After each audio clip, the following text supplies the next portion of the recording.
Hey everyone, welcome to episode 70 of the Ginger and the Beard podcast. I'm AJ, aka the Ginger. And I'm Reese, aka The Beard. And on this week's show, we are joined by Brian Martin, head brewer at Tradition Brewing Company in Newport News, Virginia. Thank you for joining us, Brian. How's it going? It's going great. Thanks for having me, guys.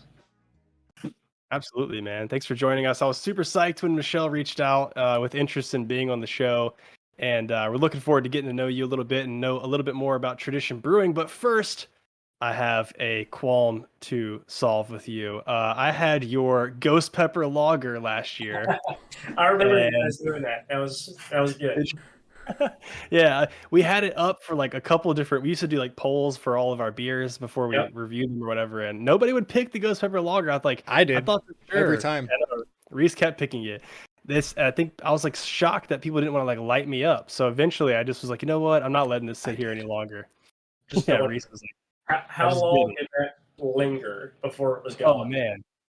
I think I actually said on the show one point, I was like, I am so sorry for anyone at Tradition Brewing listening to this, but this is the one beer that I could not finish. It burned so bad. It was brutal. So you cannot make food spicy enough for me. I love spicy food, but I can't drink pepper beers. So when people ask me to do a pepper beer, I go all in. I'm like, if it's going to make me miserable, it's going to make you miserable. Dude, I was like legit. I was like, this is probably like I've eased my way into spicier things here and there. Like I can do some spicy wings, and I try the really hot stuff like Buffalo Wild Wings. So I was like, I could do this, no big deal. But that's a different burn going down your esophagus and into your stomach and just like hanging out there for a minute. It was intense. It's like our friends at Beers and Beards podcast talk about the Kentucky Hug for their bourbon reviews, but like next level. Did you have to like dampen it at all? Like, cause that's ghost pepper. That's crazy. So we've got a little 3.5 barrel fermenter that we kind of do all of our weird stuff in, and we actually siphoned off some of our craft lager, our Munich Helles base, onto just a pile of dehydrated smoked ghost peppers, and that's what we ran with. We didn't dilute it all. It was like, I think it was 45, 50 peppers in 3 barrels of beer. Oh my god! It was quite a bit of pepper. Oh my god, That's nuts. Yeah, Reese, have you had pepper beers? Could you do that? I could not. I am a pansy when it comes to hot things. I had a jalapeno beer one time, and I took a sip, and no chance. So, yeah. I would. I could not do a ghost pepper beer. Absolutely not. It was intense, but I bet you there were a bunch of fans out there. I bet you people love it. I mean, we'd have people that come in and drink 2 or 3 pints of it in a row, and I'm just like, how? I've done a few, and that's the last one I did. I kept making it spicier and spicier, trying to throw those guys off, and they still love it. They kept coming back. That'll put some hair on your chest, for sure. Yeah. Well, that was I had to throw that out there. So thank you for torturing me. But yeah, so we're gonna get into some of your background and your philosophies of brewing and all that soon, and hear more about your specialty kind of weird beers that you're working on. But we hear you guys have a beer release coming up this weekend. So can you give us a little taste of what you guys are putting out this weekend? Yeah. So actually, just canned and kegged it today. It's what I'm drinking right now. It's a new hazy pale ale we're doing. We're calling it Beer with a Vision. This is the label. We actually brewed this in collaboration with quite a few of our ingredient suppliers that kind of donated all the grain, the hops, the cans, the labels, pretty much everything, so we can donate a big chunk of money to Massachusetts Association for the Blind and Visually Impaired. They do a lot of work with helping visually impaired adults out, which the cause is really close to me. I've had a couple of retina detachments in my lifetime, one just a few months ago. So vision loss is something I've lived with for a while. Yeah, wow, that's cool, man. Well, that beer can label looks awesome, and we're excited to learn more about that. But I'm hoping you can I'm interested in learning more about what you kind of just mentioned, the Massachusetts, Association of the Blind and Visually Impaired, and also kind of your story as well. We read a little bit into your story and why that cause is so important to you. But so how did you get involved with that association? Like I kind of alluded to a minute ago, in May of this year, actually, my left retina detached, and when when that happened, I was out of commission here at the brewery for about a month. I was on bed rest essentially for a month. Got linked up with Massachusetts Association for the Blind because they have Team with a Vision, which is a Boston Marathon charity team and a team of visually impaired and blind runners and their guides that run Boston Marathon. And I'm myself, I'm a runner, so that link kind of got made. I'm going to run Boston Marathon with the team this year, and yeah, this beer is purely to kind of raise awareness and funds for that organization. Oh, that's cool. That's awesome. Yeah, that's great, man. So they didn't have the marathon last year, right? Because of Well, COVID. it was virtual, so they had it, but people ran it kind of at their home home course wherever That's that right. was. So they didn't actually have it in person in Boston because of COVID.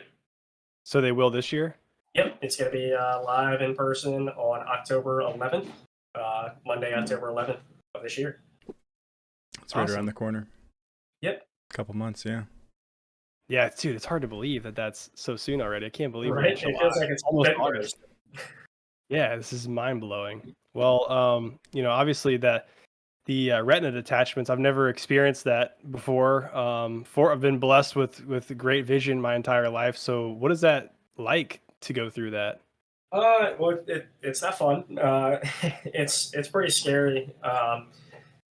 Essentially, I was here at the brewery actually, and all of a sudden, I started to get a black veil, is what they call it, kind of going across my field of vision. So basically, just started losing my vision. It was going black, like somebody was slowly kind of moving something in front of my field of vision, and I've actually been through it before a few years ago in my other eye. So when it started happening, I got on the phone with my doctors right away. It was about 3 o'clock here at the brewery when it started, and I was in the operating room at PDA by 11 o'clock that same night. So it's something that you got to catch really quick to kind of stabilize and save your vision. Well, it sounds like you're back on the up and up, which is really great to hear.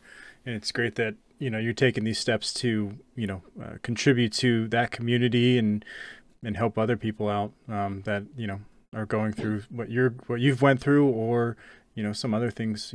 I personally have terrible vision. I got bottle cap glasses, luckily they can make them a little bit thinner now, but yeah, I scratched my cornea one time and couldn't see for like 3 days. It was miserable. So, I can empathize with you there. It's, not something that anybody ever wants to go through. So good to see you, you're back on your feet again, making great beers. So cool.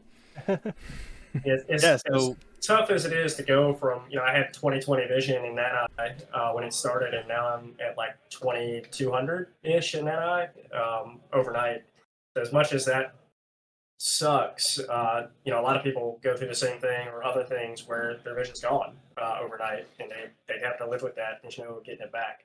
Right. So as much as the attachment sucked, at least it was something that could be kind of stabilized and fixed for me.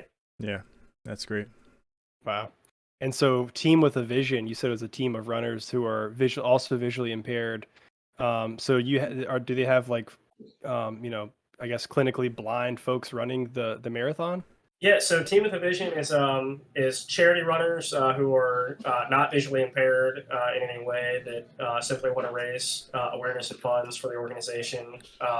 But it's also a significant number or a big number of people that are either visually impaired or blind, and they have guide runners essentially that will run alongside them for the marathon and kind of navigate them and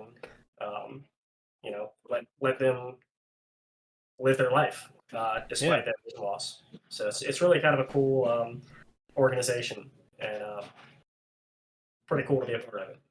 That's really cool. So can folks just go to teamwithavision.com or Massachusetts Association for Blind and Visually Impaired and donate through them directly as well? Is that an Yeah, option? absolutely. They're always happy to take any help that they can get. Massachusetts Association for the Blind, easy to find in a quick Google search, and then they've got a subset of that page for Team with a Vision, which is their official Boston Marathon charity team for the organization. Okay. And I believe about how to help out, contribute financially or otherwise. Yeah, and I believe you actually have your own personal goal of raising a certain amount of money as well, right?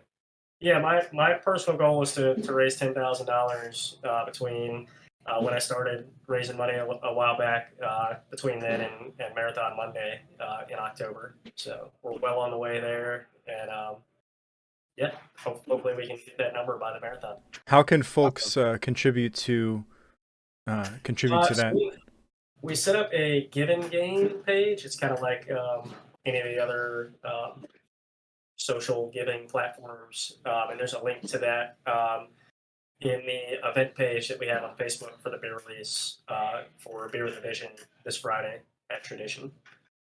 Nice. Yep, and we'll definitely include a link to that in the podcast description and also in the YouTube description. So for all you guys listening, make sure you check that out and donate what you can to help Brian's cause and Team with the Vision's cause. That sounds awesome. So tell us a little bit more about the beer itself, and also do some of the proceeds. Is the plans for some of the proceeds to kind of go towards that fundraising? So as I mentioned earlier, we got the bulk of the ingredients and materials for this beer donated. All of our ingredient suppliers are kind of featured here on the can. So we had Proximity Malt help us out with the malt, and Hop Havoc, our hop supplier, gave us all the hops for the beer. Blanco Labels hooked us up with the labels. Omega Yeast with the yeast, and Wine and Beer Supply out of Richmond, Virginia. They gave us all the cans that we needed to can it up. So yeah, that being said, since the beer didn't really cost us anything, everything was donated. We're donating 100% of the proceeds from this beer in the tap room and distribution to Massachusetts Association for the Blind and Visually Impaired. Really cool. Nice. Will be donated. That's so awesome. Cool. So cool. Is it going to be available in stores or at the in the tap room? So we're going to try to keep the majority of it here in the tap room, just so we can kind of maximize that number. Because obviously we'll make the most here that way. But we are going to have some of it out in distribution throughout the eastern half of Virginia. So from Richmond to Virginia Beach, we'll see distribution through that area in a small way. Yeah. Awesome, man. I didn't even talk about the beer yet. So it's it's a hazy pale ale brewed with Citra and Eldorado hops. So it's exactly what you'd expect out of a hazy, juicy pale ale. Lots of tropical fruit and citrus notes out of it. Proximity malt. They've got malted oats that just lend a really good mouthfeel to this beer. So it's nice, silky, smooth mouthfeel to go with that big hop flavor. Yeah. Love it. Sounds delicious. I know Reese is getting more into IPAs these days, so his mouth's probably watering. But yeah, it is actually. Yeah, I could use that, especially on a hot day like this. Yeah, dude, it's been miserable here in 757 Hampton Roads, but perfect. I'm sure up there where you're at as well, Reese, probably just as hot, right? Very humid too, man. It's like it feels like it's gonna rain every day, but our grass is dead, so yeah, doesn't make any sense. Yeah, that sounds delicious, man. I'm all about IPAs. IPAs are my jam. So I definitely will. I live in Virginia Beach, so it's Newport News across the pond a little bit, but I actually will be making my way up that direction to head home to my hometown to visit in August. So I'll definitely swing by. Hopefully, you guys will have some left. We'll save some for you. I wanted to get you some by the time we recorded, but we literally can't finish canning it about 2 hours ago. So it's awesome. It's fresh as it can be. Yeah, you guys can right there in the facility, right? I'm pretty sure I saw on your website. We got our own canning line. So we can pretty much everything we brew. It's all canned right here in-house. Yeah. You guys have a pretty big facility there, right? It's like, I think, 5,000 square feet or something? Our tap room is almost 6,000 square feet. It's 2 levels. We've got a mezzanine upstairs with its own little bar, and then a really big downstairs space. Quite a bit of outdoor space also, which really came in handy over the last year. and then our production area is pretty large also. We got about another 6,000 square feet. So got plenty of room to stretch over here. Nice. How many? I see there's a lot of different beers on your website here. How many barrels do you guys usually do a year? Our brew house is a 20 barrel system, and we do. I've got two 20 barrel fermenters and three 40 barrel fermenters. So that's about 620 and 1,240 gallons Nice. at a time. And yeah, I've got about 20. I think I've got 21 beers on tap right now. Beer with a Vision will make 22 for this weekend, and most of those are always rotating selection. We try not to have the same thing on for too long. Yeah, that's I want to get into some of the beers that you have on your list there because they're not very common. They're not normal, and I love to see that. I really do. Like I'm one of those guys that you won't ever see me drinking the same beer twice usually, and I'm usually trying to find like different stuff and try new things. So really cool. But before we get into that, I kind of want to talk about how you guys opened your doors, as the first brewery in Newport News in 2016. What drove you? What gave you the inspiration to, make this change? Where were you before, and then what brought you into this? So I actually just joined Tradition 2 years ago, a little over 2 years now, in 2019. They did open here in 2016 as the first brewery in Newport News. They really wanted to bring kind of the craft beer scene that was hitting in 2016 to this area. But I took over the reins about 2 years ago. Before that, kind of moved around throughout the state and spent a little time in Boulder, Colorado at Avery Brewing also. Oh yeah, I love Avery. Great beer. Yeah. Yeah, I've fallen in love with Newport News. I kind of grew up not thinking I would ever have anything to do with Newport News here in Virginia. You hear all the bad stories about Newport News, but I haven't seen any of those stories come true in my time here, and I love this area. So I plan on sticking around. Nice. So, were you? Did you learn, the craft from Avery? Were you self-taught? Were you, traditionally taught? So I got into the craft beer scene or the beer scene rather, in 2009 ish, when I was in the army actually, and I was stationed in Germany. So, oh, wow. In Germany, traveling around week to week, I kind of picked up on every town having its own, kind of specialty beer that people in the town loved, and it kind of brought me out of that, Corona, Yingling kind of place where I was at when I got there, and I realized that beer can be a lot of things. It's not just what we traditionally thought of here as beer. So yeah, I really fell in love with beer while I was there, and then when I got out of the military and got back to Virginia, started homebrewing a little bit around the same time that Three Notch Brewing opened. Did a lot of their pilot and R&D brews in the early days over there. Nice. Before going out and spending some time at Avery, really kind of honing in my barrel-aged beers, my mixed fermentation, wild sour beers. Brought that back to Virginia, opened up Three Notch Brewing's Sour House, did all their mixed fermentation, barrel-aged beers. Spent a little time at Cape Charles Brewing, opening them up, and then down here at Tradition. Wow, that's cool. You got a nice resume there. I had no idea. Yeah, I love Three Notch. That's another one I loved. I was I feel like I've had a lot of their beers this year. Biggie, I think Biggie S'mores was from them, right? Wasn't that Three Notched? Yeah, Biggie S'mores is a Three Notch brew. That's like the one that's really like popping out at me. But I've had a lot of other ones too. I know I've had at least 3 or 4 of their gozas. Yeah, I'm sure you've had 40 Mile, Minute Man, their Goza series. Yeah, those are kind of their bigger names.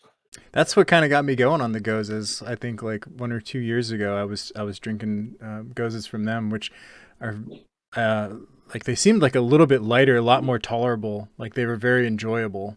you know? Yeah, so when we started doing those gozes, the goal was to kind of make that entry level, what I like to call a starter sour.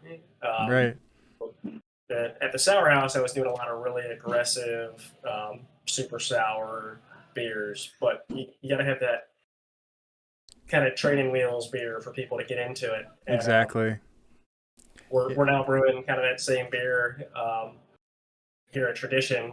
We got our blood orange goes as our staple, and then it's one of our only flagships actually. And then we got a bunch of seasonal gozes right now. Blackberry is the one nice. on blood orange. Great for summertime too, especially if it's, something lighter too, like not like a farmhouse, like a really just a foeder kind of just the one of those intense ones, those ones will have you puckering, but it goes as It's definitely light, crushable, a little bit sweet, a little bit tangy, just kind of enough of everything to keep everybody happy. nice. Yeah, that's awesome. Really cool. Now my lips, my mouth's watering. I gotta I gotta make it down there to get one of those now. Get the blood orange. Oh, that sounds good. Yeah, it does. I love orange beer. It's so delicious. So yeah, Three Notch is actually opening up in Virginia Beach soon, I believe. They are, They're yeah. opening in Town Center, Yeah, so I'm the excited for old that. Gordon Biersch facility. They're going to open up a spot Ah, down here. So Yeah. that's right around the corner from you. So yeah, I mean, beyond kind of like your background and what led you to Tradition, what's kind of been your biggest challenge in the last couple of years, working as the head brewer? I mean, obviously COVID aside, like we all know that's an issue, but I'm curious, like, okay, so you kind of brought it up a second ago about Newport News. I live in Virginia Beach. There is the perception of obviously you have to cross the tunnel. Then there's the perception of like Newport News, right? Like, has that been a challenge for you guys to bring in like a crowd of folks from across the water? it has. We got a lot of regulars, and then we get a lot of people that are kind of coming through.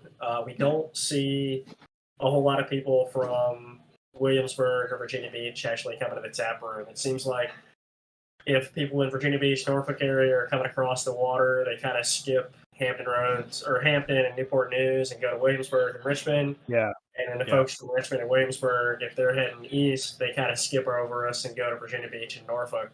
So we're kind of in that Right. weird little pocket where there's not really enough breweries or attractions, I guess, to pull people off the interstate.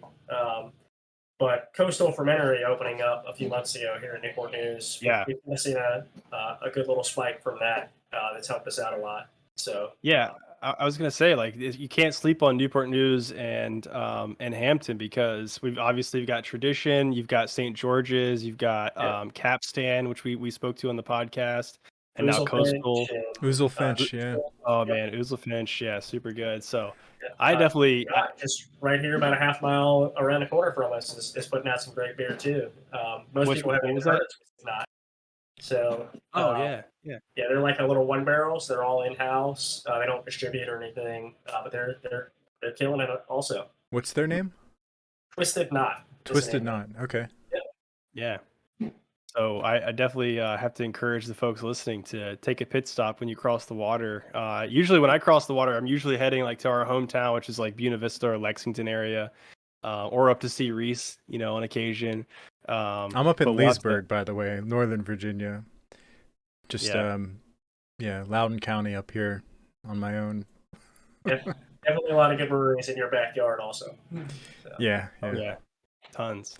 So, you mentioned the suppliers or the ingredient suppliers for beer with the cause. So can you tell us a little bit more about like where you typically, are those your typical like go-to sort of suppliers for most of your beer? And is anything, because I noticed on your website, like obviously you guys take pride in kind of giving the spent grains to local farmers and a lot of sustainability efforts on your part in the brewery. So are your ingredients sourced locally as well? Yeah, we try to kind of shop as local as we can without sacrificing quality of our ingredients. Obviously, Proximity Malt is based out of Delaware, and most of their grain comes from Maryland, Virginia, and Delaware area. So all of that grain that we're getting is the bulk of our grain that we're getting from Proximity is grown kind of close by. And then Hop Havoc is stationed or is based out of Baltimore, Maryland, so they're relatively close for us as a hop provider. And then Blanco Labels is here in Roanoke, Virginia. They're a small family run business. And then Wine and Beer Supply is out of Richmond, Virginia. So we try to keep it kind of as close to home as possible. Awesome. Yeah, that's one of the things that we've kind of become fascinated with is I kind of like, can we do a ride along? We need to find a brewer that we can do a ride along with where we like, I want to see how you guys like sample ingredients and figure out, because we've talked to maltsters, we've talked to hop farmers, and they kind of walk us through like when a brewer approaches them, like how they go about the selection process. And it's kind of this collaborative effort between like, we have an idea, they have an idea, we kind of like pitch some things back and forth. Like I want to be in the room and it's like, okay, taste this malt, right? Like I just roasted this stuff. Like let's whatever you do with it, smell it or taste it or dissolve it in water to see what the color is and all that stuff. So how much of that do you get to do? Is that happen, or is that just like a fairy tale in my head? It does and it doesn't. The bigger scale brewers get to do a lot of hop selection, so they get to pick their particular crops that they're getting hops from. So they're doing a lot of sensory analysis there. We're not really at the scale where we get to do that. We kind of have to buy on the spot market and trust our suppliers to give us good quality product, which Hop Havoc has been amazing for. As far as malt, we have a really close relationship with our sales guy who actually used to be a brewer. That's how he and I first met in the industry. Greg Fleehart. He formerly of Precarious Brewing and Commonwealth. Oh, nice.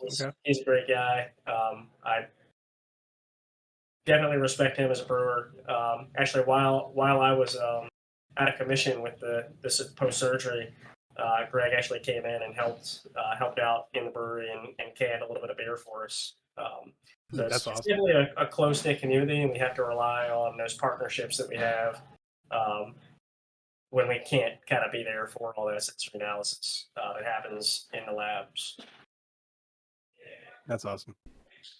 Well, I guess I'll let that fairy tale live on in my head. It happens, just maybe not as much as often as you think it happens. Yeah.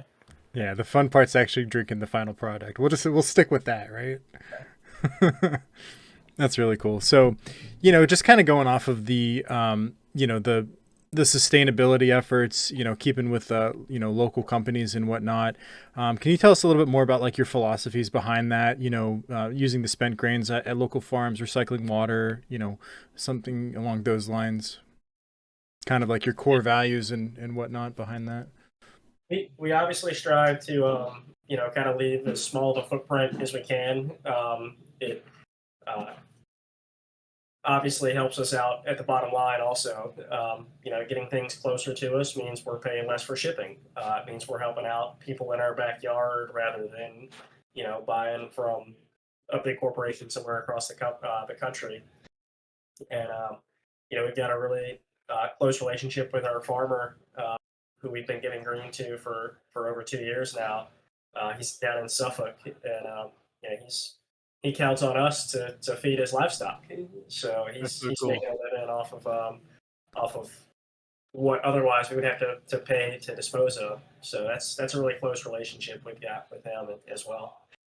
That's really cool. Yeah, I know my wife and I, we go to like our local market and buy from local farmers and whatnot. And it's just great to see that there's those opportunities now. You don't have to just go to the big, the chain stores or the big distributors, and get those mass marketed, mass produced, probably not the best for you products, so it's great to see that there's options like that. And I'm guessing that there's probably more options coming up as the years go by. I mean, this whole craft beer scene has only been around for it's probably been around for like 15 years now, I would say. That's not a whole lot of time though, if you really look at the grand scheme of things. So, but the more we've talked to maltsters, more breweries we've talked to, hop farmers, yeast producers, all of that, it's just really great to see that there's like a whole community, smaller communities spread throughout at least Virginia, and everybody's kind of supporting each other and partnering with each other to be successful and create great beer. So it's good to see that you are a part of that as well. And I can't wait to get down there to try some. I really do. I want to talk about these beers, but I got one more question. Then I'm going to ask you about at least 2 or 3 of these beers. So the ingredient sourcing, with everything that's been going on with the pandemic, has that been a big impact to your sources? It has and it hasn't. So because we're kind of shopping as close to home as we can, we've seen less of an impact than a lot of people have. So a lot of the issues that are happening now with raw goods sourcing are from European maltsters that just can't get grain into the country for whatever reason, whether it's a lack of shipping containers available to them, or just it's taking too long to get stuff shipped over because there's kind of a breakdown in the whole supply chain right now. So the fact that our grain is going from a farm in Virginia to Delaware to be malted and then straight to us, it kind of keeps that close to home. We've got less of a hit to us because of everything that's going on right now. One of the big things that we did have a problem with, especially during the peak of COVID, was sourcing cans. Everybody's can to draft ratio just shut up, and everybody wanted to can everything, obviously. So it took the can manufacturers a while to kind of dial manufacturing in and be able to keep up with demand. But, has that kind of smoothed out now, and you guys no issues? Knock on wood. Hopefully, we're in the clear now. But it seems like those supply issues for their raw materials, and then for them to actually get cans made, it seems like those issues are all kind of worked out at this point. Okay, cool. I remember us talking to Jimmy Lochran from Smart Mouth early on in our podcast day. He's our first brewer that we interviewed, and that was like right at the time that COVID hit, and that was the issue going on, was the canning thing. Yep. We're like, how can people help? He's like, just come to the tap room. This is buy draft beer, Not buying certain carbonated beverages that aren't beer in the grocery store. Exactly. Yeah. Drink only water and beer, and that's it. Water and beer, nothing else. You don't need anything else. What else are you even drinking? What else is there to drink? I do enjoy scotch on occasion, but that doesn't affect the can supply. I was gonna say that's the glass bottle. Exactly. That's fine. All right, Reese, you're dying to ask, man. There's some crazy beers. Let's hear it. Well, yeah. So, like, you never see, first off, a wheat wine. I feel like you rarely see a wheat wine anywhere, right? Like, I think like maybe like 1 out of 10 breweries that I go to will have one that pops up like seasonally, right? So you have a bear. Less than that. Right. I've only been to a handful that have ever had a wheat wine. I'm like searching for them. Like, that's probably why, and you're probably right. It's probably like 1 out of 50 or something like that. But anyways, yeah. So you have a bourbon barrel wheat wine. So I just want to know more about it. What was the inspiration? What was the process? So I'm kind of a weird guy when it comes to like holidays and things like that. I brew every Christmas. It used to be that I brewed a golden sour every Christmas. Now I do my Italian style Pilsner every Christmas. My birthday beer every year, I brew my favorite beer to brew, and that's my wheat wine. And I've been dialing that beer in for years. I really enjoy brewing high gravity beers. And wheat wine, like you said, it's a style that not many people do. It's a style I really enjoy brewing. So yeah, every year on my birthday, within a day or two of my birthday, I try to brew a batch of wheat wine. And this particular batch got to rest in some ironclad small batch bourbon barrels for a while. And, nice. I love it. It's smoothed out, really nice. It's 14%, but it drinks like it's 8 or 9.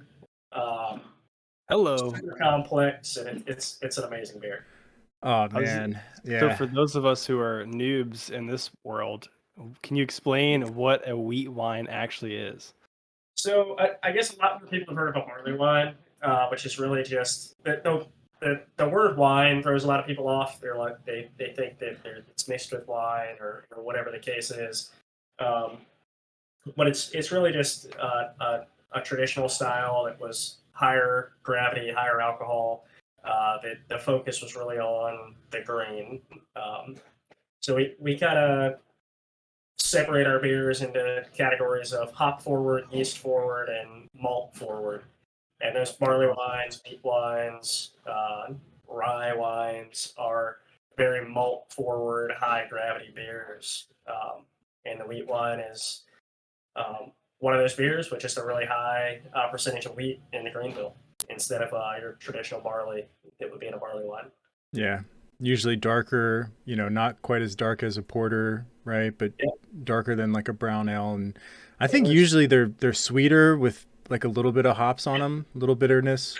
There's very little. Most of the time, our color in beer comes from specialty malts, so roasted malts, crystal malts.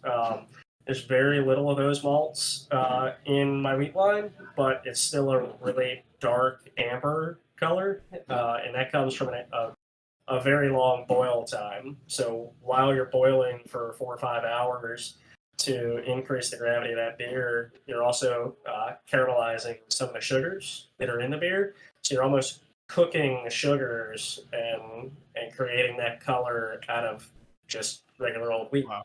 And getting that darker color. Oh yeah, that would be a treat, definitely. For sure. There's one other brewery I know of in Virginia that's got not only a wheat wine but a barrel aged wheat wine on, and they're some of my good friends in the industry, and one of my favorite breweries, Decipher Brewing, up in Charlottesville. Okay. Okay. My hometown, but they're a relatively new brewery, and they released Artemis, their wheat wine, and they did a barrel aged version, and it's killer also. Nice. So if you're in Charlottesville, check them out as well. Okay, definitely. I think I've seen Decipher here distributed, I feel like, in Virginia Beach. I think. They haven't gotten out of their tap room yet, so they're all tap room. Okay. We had them down at our anniversary last month. They brought a couple kegs down. That was the first time they got out of the Charlottesville area. Awesome. Well, I must have seen them. Yeah. I must have seen them like in the Facebook like craft beer groups or something, because I've definitely heard that name before. They're doing some great beer, and they're getting a lot of traction and buzz in like Vance Virginia craft breweries and some of those other groups. Yeah, so. Charlottesville's another area that's blowing up with craft beer. We talked to Kevin from Random Row, and really cool guy. Lots of really good beers from there too. Yeah, definitely. Yeah, well, so that's I want to try a wheat wine. You have to. You absolutely have to. It'll change you. So that's super cool. I see also you have Brother Greg, which is a Belgian quad brewed with coriander and ginger, which is interesting. Yeah, get out of here. That's nice. So Belgian quad, 4 times the malt usually, but then you're using coriander and ginger as well. Tell us a little bit about that, I guess. Yeah, so I mean, kind of the same reason that I really like the wheat wine. Those high gravity, malty, dark beers. That's kind of what got me into beer. Right, drinking those Belgian quads and Trappist style beers when I was stationed over there. So really enjoy brewing those and drinking them. Brother Greg, one of our former employees, her brother's name is Greg, and she refers to him as Brother Greg. And when I met him, that's how she introduced me to him, and I was like, that is a perfect Belgian beer name, Brother Greg. So he's actually on the can on that label. You can kind of sort of see him in the background. We tried the coriander and ginger just to kind of spice it up a little bit, and it's a very mellow spice, but people really enjoyed it. So we brewed that one a couple times now. Nice. Yeah. I gotta give that one a try too. And then the last one I want to ask about, something that I've never seen before, but I definitely want to try, is this Dento, the Japanese style rice lager. Yeah, that one's like, I have no idea where to go with that one. So yeah, what's up? So I really enjoy brewing lagers. That's my thing these days, and I've got what I call my international lager series, and when we brew those beers, the name of the beer is the word tradition in the language of that country. So Tradizione is my Italian pils, Tradic is my Czech pils, Tradizia is my Baltic porter, and then Dentao is Japanese pronunciation of the word tradition. So So yeah, again, it's just a very traditionally brewed Japanese style rice lager. So about half of that grain bill was rice. So about half of our sugars came from rice rather than barley. Um, it's got a really unique bitterness on the end. The way the hops kind of play with that rice. Um, but yeah, it's been a great summer crusher here. It's about just over 4%. And we've actually got that on one of our Czech side pull taps, so we can get that nice, dense, thick, wet foam to it, and it makes for a really cool drinking experience. Oh wow, yeah. I'm trying to picture, yeah. I guess I just have to come down and try it for myself, because all I can think about is like sake, and it's like what's up? No better way to find out about it than just come down and try it out for yourself, obviously. Yeah, definitely. It's gonna have to happen. So, well, those were the three that I wanted to ask about. I really think it's cool that the naming convention that you chose, using their own language, to say traditional, basically, or tradition. That's really neat. Yeah, cool. Super creative, really cool. Yep. And surprisingly, the word tradition sounds a lot like tradition in most languages. So Japanese was the first one that kind of really veered off, and people are like, "What does that mean?" Like, well, it's right beside tradizione and tradiz and tradizia. So Endo. Cool. I'm still tripping on Brother Greg right now. Just somebody who introduces their brother as Brother Greg. That's just awesome. Not to be confused with. That always introduces me as Cousin Brian. So all of her friends know me as Cousin Brian. So when I heard Brother Greg, I was like, that's perfect. That's awesome. Yeah, we should make an old Greg beer that's just like a British style. Like, he was British, right? Just an old ale. Yeah. You got to put some Baileys in there.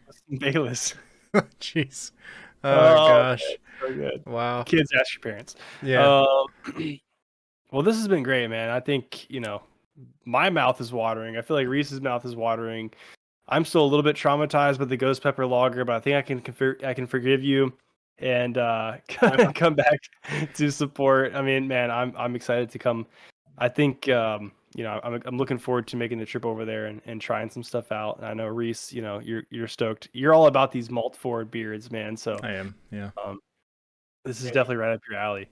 Yeah, definitely. We always try to have some of those malt forward beers, as well as the crisp lagers and a bunch of IPAs, the sours. Try to have a little bit of something for everybody. That's kind of our niche over here. AJ's always been the IPA guy, and I've always been like the stout porter guy. So I started to like, hey man, try this out. Now try this one out. See what you think of that.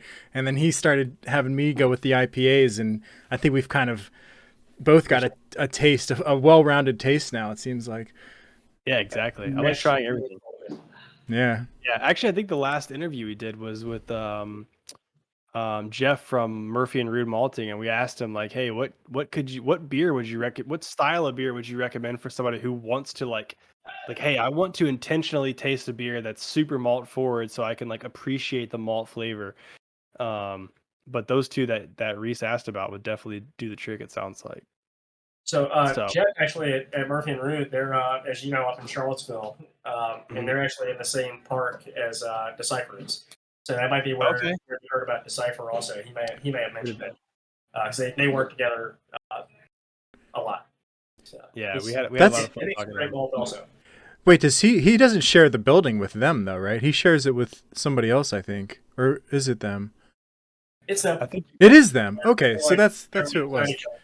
And Champion is just down the road also, so walking distance from their production facility, not their tap room.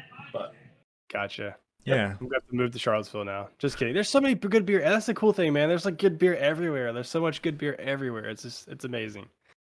Yeah. At least in Virginia. So in Virginia, yeah. Yeah. Hopefully, it keeps growing. I feel like we're going to compete with wine someday. Maybe. Yeah. You never know. We'll see. They don't know what they're missing out on. But is there anything else? I guess we're going to go ahead and wrap up. Is there anything else you want to share? I think we covered a lot of a lot of stuff I wanted to, and some things that I hadn't even considered talking about. So yeah, I'm pretty happy with where we're at. Cool. Then I want to just remind everybody to make sure this Friday, Beer with a Vision Hazy Pale Ale. Go check it out. Newport News at Tradition Brewing. Proceeds are going 100% towards Massachusetts Association for the Blind. And make sure to go check out Team with a Vision as well. You guys are going to be doing the Boston Marathon this year. That's great. Good luck. That's awesome. I won't be there. Maybe sometime in the future. Maybe less beer, more running would do good for me. But I'm happy that you're doing it. That's really cool. I drink plenty of beer and still do it. So challenge accepted. Fine. Okay. That's really cool. So guys, just make sure if you're passing through, go check out Tradition Brewing in Newport News. If you want to learn more about Tradition Brewing Company and see what they are pouring, head to traditionbrewing.com or check them out on Instagram at Tradition Brewing. Yeah, absolutely. And just like Reese mentioned a minute ago, please make sure to check out the links in the description of this podcast or the video if you're watching on YouTube, where you can donate to the Massachusetts Association for the Blind and Visually Impaired directly through Brian's specific link to help him reach his goal of raising $10,000. And of course, if you buy some beer with a cause or beer with a vision, you will donate to that as well. So make sure you definitely do that as well. I'm going to be doing that. I'm heading up there and buying some beer. Buy one for me because I can't be there yet. Yeah, I will buy you some. I will bring it to you. Just store it for me. I'll come to you. I'll come to you and I'll meet you halfway. Awesome. Well, thanks again. At Tradition in Newport News. There you go. That's the spot. That's a win. That's a win right there. Fair point. Cool. Awesome. Well, thanks, Brian. Thanks again for joining us, man. This has been a lot of fun. And Thank you. We'll definitely stay in touch. Yeah. Thanks, Brian. Awesome. All right. Thanks, everyone. See you in the next one. See you guys. Bye. Cheers.